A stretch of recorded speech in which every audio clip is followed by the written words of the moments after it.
Tu désires un héritage, un fils pour perpétuer ta lignée. Un héritage, tu l'auras, mais à une condition. Le roi et la reine-mère échangèrent des regards inquiets, réalisant l'énormité de leurs actes. Pourtant, ils ne pouvaient plus reculer. Ils étaient allés trop loin. Luna, une jeune femme, découvrit qu'elle était enceinte. Elle se confia à sa mère immédiatement, consciente des horreurs qui l'attendaient. Elle l'avertit de n'en parler à personne, pas même à son mari. Elle organisa secrètement la fuite de Luna vers sa demeure maternelle, loin du regard vigilant d'Unica. Par une nuit sombre, avec l'aide de sa mère, Luna s'enfuit à Marca.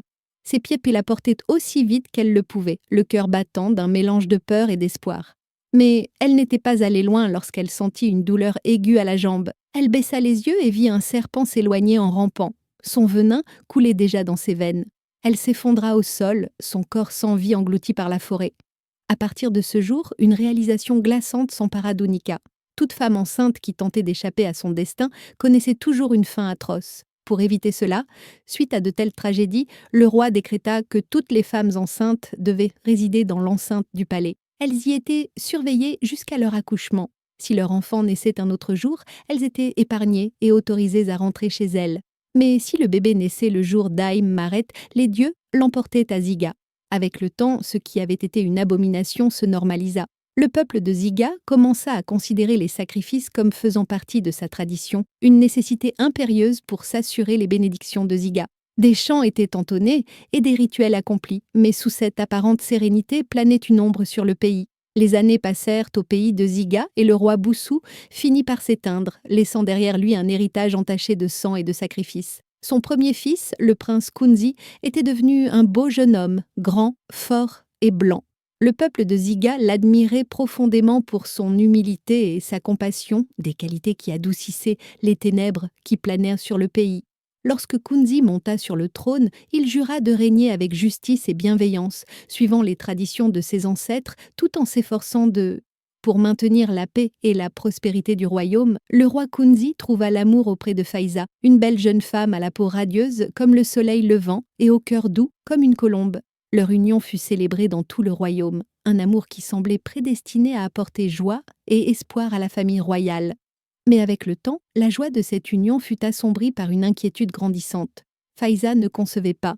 Des rumeurs commencèrent à circuler parmi le peuple. Certains se demandaient si le roi se retrouverait sans enfant, d'autres spéculaient. Les premières années furent empreintes d'espoir et de patience, mais à la 6e année, les rumeurs se firent de plus insistantes et la pression monta. Un jour, lors d'une réunion du conseil, les chefs du palais soulevèrent une question délicate avec le roi Kunzi.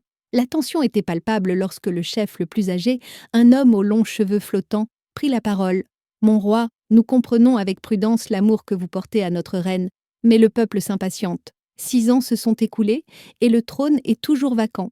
Il ne s'agit pas seulement d'une affaire de famille royale, mais de tout le royaume. » Kunzi serra les dents, le cœur lourd du poids de leurs paroles. Il savait qu'ils avaient eu raison, mais son amour pour elle était profond, et la pensée de prendre une autre épouse le remplissait d'effroi. Un autre chef intervint. « Votre Majesté, il est de notre devoir secret d'assurer la continuité du trône. Peut-être est-il temps d'envisager de prendre une autre épouse pour assurer la continuité du trône. » Le roi ne dit rien et congédia l'assemblée, se retirant dans ses appartements où elle l'attendait. Voyant la tristesse dans les yeux de son époux, elle tendit la main vers lui, d'un toucher doux. « Qu'est-ce qui vous trouble, mon roi ?» demanda-t-elle doucement. Kunzi hésita avant de rapporter les paroles du chef. Elle écouta en silence, le cœur serré à l'idée de perdre sa place à ses côtés, mais elle aimait Kunzi profondément et son dévouement envers lui et le royaume l'emportait sur sa douleur personnelle. « Si tel est le choix, dit-elle, savoir rester calme, malgré les larmes dans ses yeux. Je ne m'y opposerai pas. Prends une autre épouse, mon amour, assure l'avenir de notre peuple. » Après mûre réflexion, et avec l'accord de la reine, le roi Kunzi accepta de prendre une seconde épouse. Une jeune fille nommée Baria, réputée pour sa beauté et son humilité, fut choisie comme nouvelle reine. Quelques mois après le mariage, le palais fut secoué par une nouvelle extraordinaire. La reine Faiza et la reine Baria étaient enceintes. Cette nouvelle suscita un mélange de joie et de crainte. D'un côté, le royaume célébrait la promesse d'une nouvelle vie et la possible continuation de la lignée royale. De l'autre, Ziga jetait une ombre menaçante sur ses grossesses. Les reines elles-mêmes étaient rongées par la peur. Elles savaient que si l'un de leurs enfants naissait le jour d'Emmaré, il serait emmené à Ziga en sacrifice. Alors que la nouvelle de la grossesse de la reine se répandait dans le village, les habitants de Ziga célébrèrent avec des sentiments partagés. Les villageois se réjouissaient non seulement des grossesses, mais aussi à l'idée que la famille royale souffrirait autant que possible. Pendant des années, le peuple avait souffert sous le joug de l'alliance de Ziga. Ils avaient vu leurs propres enfants leur être arrachés. Sacrifiés à l'arbre inflexible, Dieu, pour la première fois, l'un des enfants du roi allait subir le même sort. Pour beaucoup, cela semblait justice. Ils allaient enfin ressentir ce que nous avons ressenti. « Ma chère, dit-elle à son amie, elles pensent donc toutes deux être intouchables, mais Ziga leur rappellera le contraire. » Une autre femme répondit par un rire amer. À mesure que les grossesses progressaient, un lourd nuage de peur et d'incertitude s'abattait sur le palais, surtout dans le cœur de la reine. Après avoir attendu tant d'années un enfant, elle était tourmentée par la pensée que sa bénédiction tant espérée puisse se terminer en tragédie. L'alliance avec Ziga planait sur elle, une malédiction implacable qui menaçait de lui arracher sa joie. Un soir, incapable de supporter, accablée par ses craintes, la reine s'approcha du roi Kunzi dans ses appartements privés. Son visage était pâle et sa voix tremblait lorsqu'elle parla. « Mon roi, je ne peux m'empêcher de penser à l'alliance, » dit-elle, les yeux ensanglantés. « Et si notre enfant naissait le jour du maudit, après avoir attendu si longtemps, comment pourrais-je supporter de perdre mon enfant à cause de Ziga ?» Le roi soupira profondément, le cœur serré pour son épouse. Il tendit la main et prit la sienne. « Nous ne pouvons que prier les dieux pour que notre enfant naisse un autre jour. Oh, j'aime l'alliance avec Ziga. Elle est plus âgée que nous tous, et je n'ai pas le pouvoir de la rompre. » Les épaules de la reine Baria s'affaissèrent sous l'effet de la frustration. Les larmes lui montèrent aux yeux, tandis qu'elle retirait sa main. « Alors, devons-nous laisser nos manches à cet arbre maudit pour toujours ?» murmura-t-elle avant de quitter la pièce en trombe. À leur insu, la reine Faïza était tombée derrière la porte. Un léger sourire se dessina sur son visage tandis qu'elle se frottait le ventre. « Si l'enfant de Faïza est sacrifié, le mien sera le souffle du trône, » pensa-t-elle avant de s'éloigner silencieusement. Cette nuit-là, la reine Baria, prenant une décision audacieuse pour éviter d'être reconnue, elle s'échappa du palais et se rendit chez Zima, la véritable sage-femme. Les rues de Ziga étaient là calmes. Seul le bruissement des feuilles et le chant lointain des créatures nocturnes se faisaient entendre lorsqu'on frappa à la porte. Zima ouvrit, surprise de voir la reine. « Votre Majesté, que faites-vous ici à cette heure ?» demanda-t-elle en l'invitant à entrer. Une fois assise, la reine Baria se confia, les larmes ruisselant sur ses joues, tandis qu'elle évoquait ses craintes. « Zima, je ne peux supporter de perdre cet enfant. Je vous en prie, aidez-moi. Je vous donnerai de l'or, de l'argent, tout ce que vous désirez, pourvu que mon enfant soit en sécurité. » Zima hésita, sa conscience tiraillée par la tentation de la richesse. Après un long silence, elle finit par acquiescer. « Très bien, Votre Majesté, je ferai tout mon possible pour protéger votre enfant. Mais cela doit rester entre nous. » La reine Baria serra les mains de Zima en signe de gratitude. « Merci, Zima, que les dieux vous bénissent. » Le jour suivant arriva le jour du marché, et les pires craintes de la reine Baria se réalisèrent. Au petit matin, Baria fut prise de violentes douleurs et le palais sombra dans le chaos. La sage-femme en chef, Zima, fut immédiatement appelée. L'accouchement fut interminable et les cris de la reine résonnèrent à travers les murs de ses appartements. Le roi, les chefs et la famille royale attendaient dans un silence anxieux. La peur se lisait sur tous les visages, car ils savaient tous ce que la naissance de cet enfant pouvait signifier. Enfin, après ce qui sembla une éternité, Zima sortit des appartements de la reine. Son visage était pâle, ses yeux évitant le regard du roi et des chefs qui attendaient. Un silence de mort régnait dans la pièce, chacun tendant l'oreille pour entendre ses paroles. « C'est... encore !» dit finalement Zima, la voix lourde d'une fausse tristesse. L'annonce provoqua des murmures d'effroi dans la salle d'audience royale. Les chefs s'échangèrent pendant des regards inquiets, chacun essayant de déchiffrer le sens des paroles de Zima.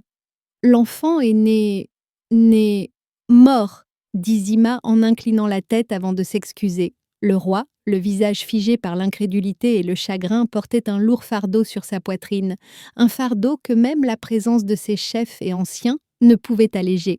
Alors que la sage-femme retournait aux appartements de la reine, un autre cri déchira l'atmosphère tendue. C'était la reine Faïza, en plein travail. Zima ordonna aussitôt à une autre sage-femme de s'occuper de la reine Faiza pendant qu'elle retournait auprès de la reine Baria. Lorsque la nouvelle de l'accouchement de la reine Faiza parvint au roi, elle ne parvint guère à apaiser les esprits. On aurait pu s'attendre à ce qu'il soit soulagé, voire consolé par la naissance d'un autre enfant, mais le chagrin causé par la perte de l'enfant de la reine Baria éclipsait tout. Dans la chambre, Silas, l'un des chefs les plus âgés, se leva. Sa voix, posée et autoritaire, dit « Votre Majesté, bien que nous pleurions la perte de l'enfant de la reine Baria, nous ne devons pas oublier l'alliance avec Ziga. Le premier enfant né doit être sacrifié, et bien que le bébé de la reine n'ait pas survécu, ce second enfant ne peut être épargné. Nous ne devons pas irriter les dieux. » Une vague de soupirs d'effroi parcoururent la pièce lorsque la réalité des paroles des anciens s'imposa au roi. La tête du roi s'affaissa, ses poings se serrèrent, bien que chaque fibre de son être désirât profaner cette tradition. Il savait que l'alliance était au-delà de ses forces. Quelques instants plus tard, le roi, accompagné de 2 anciens et du grand prêtre, porta le nouveau-né à travers la forêt sombre vers Ziga. Les cris de la reine Faiza résonnèrent dans le palais tandis qu'elle les suppliait d'arrêter. Sa voix rugissait de désespoir, mais ses cris restèrent vains. Lorsqu'ils atteignirent Ziga, l'air devint lourd d'un silence étrange. Le grand prêtre s'avança, tenant le bébé dans ses bras, tandis que celui-ci se mettait à psalmodier d'anciennes incantations. Sa voix montait et descendait au rythme du bruissement des branches en zigzag. L'arbre craqua, son tronc massif se tordant tandis que ses yeux brillants s'ouvraient, projetant une lumière d'un autre monde sur le groupe rassemblé. Le roi resta figé, impuissant, tandis que le grand prêtre soulevait le bébé et l'offrait à Ziga avec un faible gémissement. La bouche de l'arbre s'ouvrit grande, et les cris du bébé furent instantanément étouffés. Ziga consuma son sacrifice. Des larmes coulèrent sur le visage du roi, submergé par le chagrin et la culpabilité. Il se détourna incapable d'assister à cet acte monstrueux, mais le son de la satisfaction de Ziga résonna à ses oreilles. Cette nuit-là, à la faveur des ténèbres, Zima quitta silencieusement le village. Prudemment, elle portait un panier rempli de vêtements. À l'intérieur se trouvait le bébé de Baria, vivant et sans le tenir. Elle avait rallié le bébé à sa mort en déposant une goutte de son somnifère dans sa bouche, le plongeant dans un profond sommeil. D'un pas déterminé, elle rejoignit la rive. Une petite barque l'attendait. Elle y monta et commença à pagayer vers le large. Le panier reposait en sécurité à ses côtés. La rivière était calme au début, et le seul bruit était le doux clapotis de l'eau. Zima jetait des regards nerveux autour d'elle, l'esprit rempli de pensées. Mais alors qu'elle atteignait le milieu de la rivière, le ciel s'assombrit soudainement. Une violente tempête éclata, le vent hurlait et l'eau grondait, des éclairs zébraient le ciel et le tonnerre grondait comme une bête enragée. Zima s'agrippa à la barque, essayant de se ressaisir, mais la tempête était implacable. Soudain, un éclair la frappa et la barque chavira. La dernière chose que Zima vit fut le berceau du bébé qui s'éloignait, puis tout devint noir. Je suis sûre que vous aimeriez savoir ce qui s'est passé ensuite. Si vous pensez apprécier cette histoire, attendez de voir la suite. La reine Shannara de Zango se tenait dans le courant froid, sa peau luisante de gouttelettes d'eau. Elle savourait son bain, l'esprit apaisé, tandis que ses servantes attendaient à quelques pas de là pour lui laisser de l'intimité. Le courant était silencieux, hormis le doux clapotis de l'eau, mais soudain elle entendit un son étrange, faible mais distinct. Surprise, elle regarda autour d'elle, le cœur battant fort. « Qui est là ?» demanda-t-elle, mais il n'y eut aucune réponse. Elle se figea, tendant l'oreille pour capter le son. Puis elle l'entendit cette fois. Un cri de bébé, doux mais indubitable. Son cœur fit un battement. « Un bébé ?» pensa-t-elle, l'esprit s'emballant. « Est-ce que je rêve ?»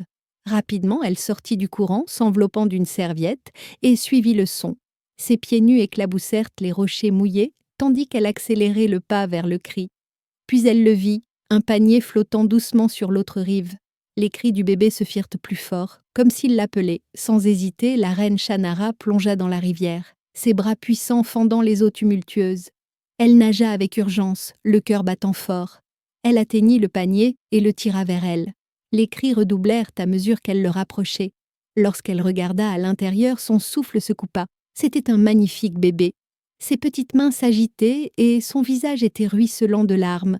Les cris du bébé lui transpercèrent le cœur et elle serra aussitôt l'enfant contre sa poitrine. « Chut, petit ange !» murmura-t-elle. « Tu es en sécurité maintenant. » Trempée, la reine Shannara ramena le bébé à son village. Les femmes de Zango, guerrières entraînées pour protéger leur terre, s'arrêtèrent net en la voyant. Leurs yeux s'écarquillèrent de choc et d'incrédulité. Cela faisait des années que les femmes de Zango n'avaient pas vu de bébé. Il y a longtemps, une sorcière avait maudit leur terre, causant la mort de tous leurs hommes et de leurs fils. Depuis, les femmes étaient devenues de féroces guerrières, gardant leur territoire et survivant sans hommes ni enfants.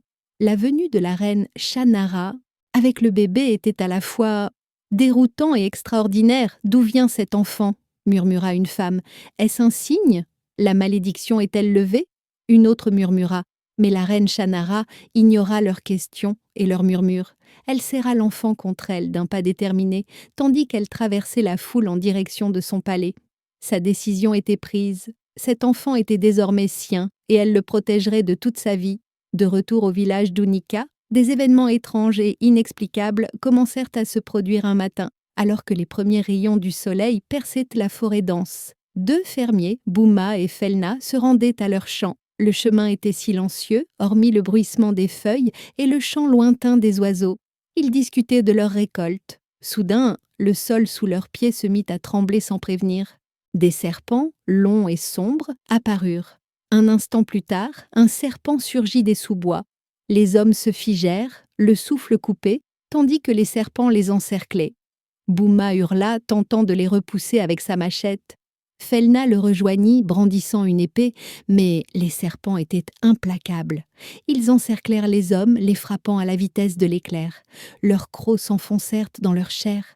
Les cris des hommes résonnèrent dans la forêt, mais personne ne vint à leur secours. Quelques instants plus tard, le serpent s'éloigna, laissant les deux hommes gisant sans vie sur le sentier forestier. Quelques jours après la mort mystérieuse des fermiers, Malia, une jeune femme enceinte de plusieurs mois, accoucha. Sa famille se rassembla autour d'elle, priant pour un accouchement sans complications. La sage-femme travailla sans relâche, encourageant Malia dans sa douleur. L'accouchement s'éternisa. Finalement, dans un dernier cri, l'enfant naquit, mais le silence se fit dans la pièce. La sage-femme recula d'horreur, les mains tremblantes, fixant le nouveau-né. « Qu'est-ce que c'est ?» demanda la mère de Malia. Elle se précipita dans la pièce. Ses yeux s'écarquillèrent lorsqu'elle vit la vérité. Sur le tissu taché de sang, ce n'était pas un enfant humain, mais un serpent. Enroulé et sifflant doucement, Malia, affaiblie par l'accouchement, eut à peine le temps de comprendre ce qui se passait avant que son corps ne soit pris de convulsions et qu'elle ne rende son dernier souffle. La sage-femme et la mère de Malia étaient figées de peur, tandis que le serpent glissait le long des vêtements et disparaissait sous le toit. Les villageois qui se trouvaient à l'extérieur de la maison hurlèrent et s'enfuirent en apprenant la nouvelle. Dans une autre partie du village, Binta, une mère de 3 enfants, préparait le dîner pour sa famille. L'arôme du ragoût embaumait l'air, tandis qu'elle remuait délicatement la marmite sur le feu. Ses enfants jouaient à proximité et, pendant un instant, tout sembla paisible. Puis Binta réalisa qu'elle avait oublié les piments séchés et quitta la cuisine pour les récupérer. Ce ne fut qu'un bref instant, mais à son retour, elle fut confrontée à un spectacle étrange. Le feu, qui brûlait régulièrement, faisait maintenant rage de manière incontrôlable et la marmite était noircie par les flammes. L'acier était complètement détruit, mais le plus étrange était que le feu semblait anormal. Pas de vent, pas d'étincelles, juste les flammes qui brûlaient plus fort que tout ce qu'elle avait jamais vu. Binta éteignit rapidement le feu, les mains tremblantes. Elle fixa le fond de la pièce. Sa famille s'approcha, le visage empreint de confusion. « Que s'est-il passé, maman ?» demanda son fils aîné. Binta ne put que secouer la tête. « Je ne sais pas », murmura-t-elle d'une voix à peine audible, mais au fond d'elle, elle ressentait le malaise grandissant qui s'était emparé de tout le village. Quelque chose d'anormal se produisait à Unika. Au fil des années, les calamités continuèrent de frapper le village. Les champs de boue devinrent stériles et les pluies qui nourrissaient leurs récoltes cessèrent. Les rivières qui entouraient le village commencèrent à s'assécher lentement. Au début, les villageois attribuèrent cet événement à des malheurs naturels, mais avec le temps, ils comprirent que quelque chose de bien plus sinistre était à l'œuvre. Leurs craintes s'intensifièrent lorsque les femmes d'Unika cessèrent de concevoir. Tous ensemble, le village, autrefois si animé, se retrouva vide de vie. Le village, autrefois empli des rires d'enfants, devint soudainement silencieux. Les mères pleuraient l'absence de nouveau-nés et les familles étaient désespérées par la disparition progressive de leur lignée. Au palais du roi, la famille royale n'avait pas été épargnée par le désespoir grandissant depuis la perte tragique de leur bébé. La reine Faiza et la reine Baria n'avaient non plus conçu d'enfants. Les reines, jadis radieuses et pleines de vie, étaient toutes devenues lasses et distantes. Le roi Kunzi était profondément troublé.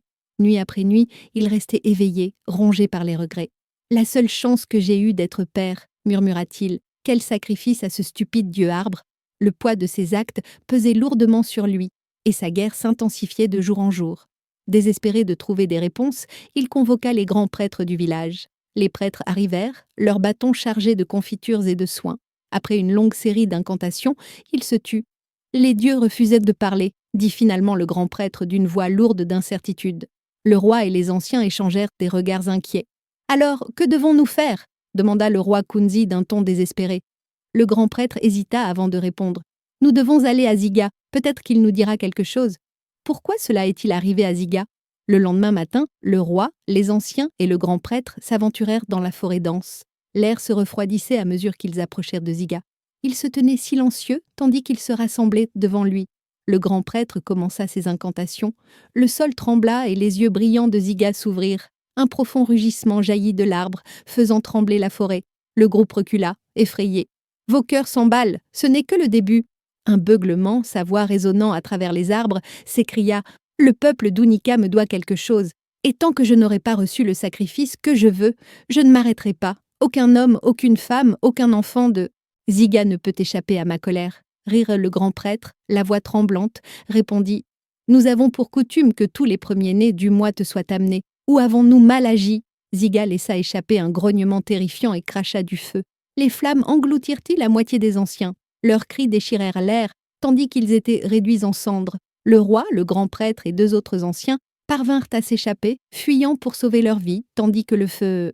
Cette nuit-là, Guizot, l'un des anciens qui avait réussi à s'échapper, les suivit à cheval. Il décida qu'il ne pouvait plus rester à Ziga. Réunissant sa femme et ses enfants, il murmura « Nous devons quitter cette terre maudite ». Cette nuit-là, à la faveur des ténèbres, ils quittèrent le village, leurs biens chargés sur le dos.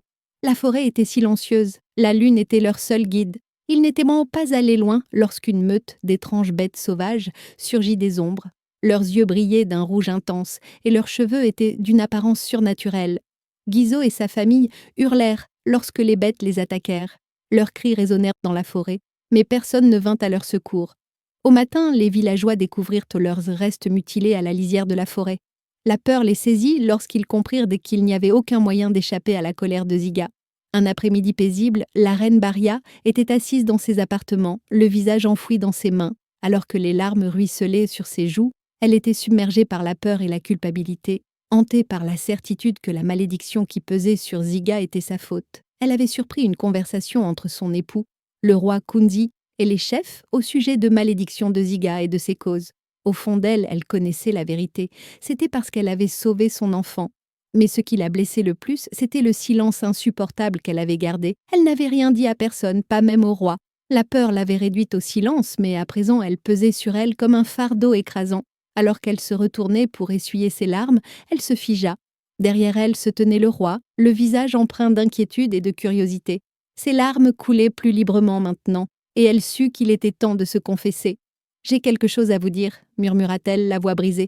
Le roi Kunzi s'assit, l'air grave. « Dites-moi, quoi que ce soit, je vous écouterai. » Entre deux, la reine lui raconta tout. Comment elle avait conspiré avec la sage-femme pour sauver son enfant. Elle expliqua comment Zima avait fait sortir le bébé de Ziga en cachette la nuit de sa naissance supposée. Quand elle eut fini, son cœur s'emballa, s'attendant à la fureur du roi. Mais à sa grande surprise, le roi Kunzi sourit, les larmes aux yeux, et murmura « J'ai donc un enfant, mon enfant est vivant. » Elle hocha la tête en s'essuyant le visage. « J'ai eu peur, mon roi, je ne savais plus quoi faire. » Le roi se leva, le visage résolu. « Alors tu dois retrouver mon enfant. Je ne connaîtrai pas le repos tant que je ne l'aurai pas vu. » Cette nuit-là, le roi Kunzi convoqua le grand prêtre Mérine dans ses appartements. Après s'être assuré que personne d'autre ne pouvait entendre, le roi dit la vérité à Mérine. Le grand prêtre écouta, stupéfait et silencieux, le visage pâle de choc. Après une longue pause, Mérine prit la parole. « Mon roi, c'est à la fois une bénédiction et une malédiction. Votre enfant doit être retrouvé car seul un premier-né peut détruire Ziga et briser son emprise. »« Mais comment le trouver ?» demanda le roi incertain du sexe de l'enfant. Mérine secoua la tête. « C'est là le grand défi. Les dieux ne nous guideront peut-être pas, mais nous devons essayer. Si l'enfant est vivant, il est notre seul espoir. » Le lendemain matin, le roi Kunzi réunit secrètement 5 de ses hommes les plus fidèles et leur ordonna de se rendre au village d'origine et à la maison maternelle de Zima, où elle avait peut-être emmené le bébé. Les hommes, armés et déterminés, partirent à l'aube, évitant les regards curieux des villageois. À l'approche de la rivière, le ciel s'assombrit, le tonnerre gronda sinistrement et, sans qu'ils aient le temps de fuir, un éclair les frappa de plein fouet. Leurs corps se mirent à se tordre et à se convulser. Les cris résonnèrent dans la forêt, tandis que les formes humaines rétrécissaient et se transformaient en grenouilles. Ils retournèrent en sautillant, impuissants, à l'endroit où leur croc avait atterri à Ziga. Remplis de désespoir, les grenouilles arrivèrent enfin au palais et bondirent dans les appartements du roi. Le roi Kunzi et Mérine les regardèrent avec horreur, tandis qu'elles croassaient pitoyablement, leurs yeux brillant d'une faible reconnaissance. « Ce sont tes hommes, Mérine, murmura-t-elle. Les hommes que tu as envoyés. Ils ont été maudits par Ziga. » Le cœur du roi se serra et ses mains tremblèrent. « Personne ne peut partir de Ziga, » dit le grand prêtre d'une voix creuse. « Nous sommes donc piégés. » Mérine hocha la tête d'un air sombre. La colère de Ziga s'intensifiait, et tant que l'enfant ne serait pas retrouvé, nul ne pourrait échapper à la fureur des habitants du village d'Unika. Mansa, une jeune femme d'une beauté saisissante, s'entraînait avec acharnement. Ses mouvements étaient rapides, précis et puissants. Lorsqu'elle brandit son épée contre un instructeur, le bruit métallique résonna sur le terrain d'entraînement, attirant l'attention des guerriers alentours. D'un dernier coup, Mansa désarma son instructeur, pointant la pointe de sa lame vers sa poitrine. L'instructeur, visiblement surpris, leva la main en signe de reddition. La tension était palpable, mais avant que quiconque puisse réagir, une voix s'éleva du bord du terrain d'entraînement. « Princesse Mansa, la reine vous convoque ?» Elle abaissa son épée. Mansa recula, laissant son instructeur reprendre son souffle. Au moment où elle se retournait pour partir, elle entendit une voix, celle d'un autre guerrier s'adressant à son instructeur. « Comment avez-vous pu vous laisser vaincre si facilement par cet enfant de l'eau ?» Ces mots transpercèrent de Mansa comme un poignard. Elle se figea un instant, les poings serrés, les larmes aux yeux, mais elle ne dit rien. Elle continua à marcher, la tête haute, même si son cœur se serrait. Elle fit irruption dans la chambre de la reine. Les émotions de Mansa la submergèrent. Elle trouva la reine Shannara assise près de la fenêtre, le visage serein, mais les larmes de Mansa coulaient librement lorsqu'elle confronta sa mère. « Mère, pourquoi m'ont-ils appelé l'enfant de l'eau? Pourquoi suis-je si différente ?» demanda-t-elle, la voix tremblante de colère et de douleur.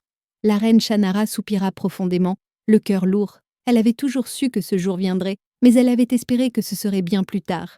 Elle fit signe à Mansa de s'asseoir à côté d'elle. Les yeux de sa fille brûlèrent de questions, et Shannara sut qu'elle ne pouvait plus cacher la vérité. « Mansa, » commença-t-elle doucement en prenant les mains de sa fille dans les siennes, « tu es différente parce que tu ne viens pas de Zango. » Les yeux de Mansa s'écarquillèrent, mais elle ne dit rien, encourageant sa mère à continuer. « Tu es venue à moi il y a de nombreuses années, » dit Shannara. « Je t'ai trouvé flottant dans un panier sur la rivière. Tu pleurais si fort que je ne pouvais pas t'ignorer. J'ai nagé jusqu'à toi et, quand j'ai regardé dans le panier, j'ai su que tu étais faite pour moi. » Mansa respirait rapidement. « Pourquoi mes parents m'abandonneront-ils?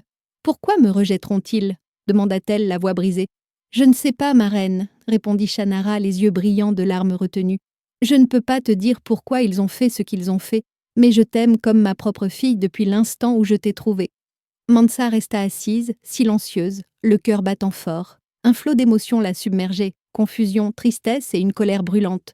Elle avait passé toute sa vie à se sentir comme une étrangère, et maintenant elle comprenait enfin pourquoi. Mais au lieu d'éclaircir les choses, la vérité ne faisait qu'aggraver sa douleur. « Je suis différente parce que quelqu'un m'a rejetée, » dit-elle avec amertume en se levant. Shannara tendit la main vers elle, mais Mansa recula avant que la reine ne puisse dire un mot de plus. Mansa se retourna et quitta la pièce, le cœur brûlant de détermination et de colère.